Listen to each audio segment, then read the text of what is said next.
Une chocolatine à 5 euros, c'est cher? Ah oui, c'est cher. Ok, donc une chocolatine à 30 centimes de chez Lidl, c'est cher. Non, ça c'est pas cher. À 30 centimes, c'est pas cher, mais c'est de la merde. Donc au final, ça revient cher pour ton corps. Tu sais, c'est super important ce que tu dis et c'est très intéressant. Le différentiel entre la valeur réelle et la valeur perçue, c'est la valeur que prend l'entrepreneur.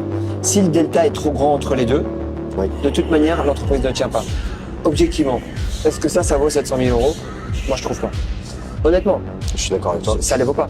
Mais derrière, c'est le produit sur le marché, c'est la différence entre la valeur perçue, ça reste une valeur qui est unique. Donc en fait derrière, quand tu la roules, quand tu la vois, c'est un peu un produit qui est unique. Donc derrière en fait tu sais pas, tu vois, t'es un peu ouais, à un moment ça cote 1,2 million, le lendemain ça cote à 560 000 euros. Tu vois, même le marché, tu vois, n'arrive pas vraiment à savoir ce que c'est. Donc c'est toujours très compliqué de savoir en fait qu'est-ce que tu vas faire de cette valeur, comment tu vas l'interpréter, comment tu vas la monétiser. Oui. Et ça c'est le plus dur. Et avec la formation, moi je me rappelle, tu sais, on a fait des formations avec mon frère avant à l'époque. On a payé notre premier mastermind 50 000 euros. Je pense qu'on est les personnes qui avont le plus rentabilisé le mastermind ever. Parce qu'on a décidé d'en faire quelque chose de cette valeur-là. Et t'as des gens qui ont dit, bah non, moi j'ai payé, il faut que le mec il change ma vie. Enfin, tu vois, c'est pas dans un bon état d'esprit.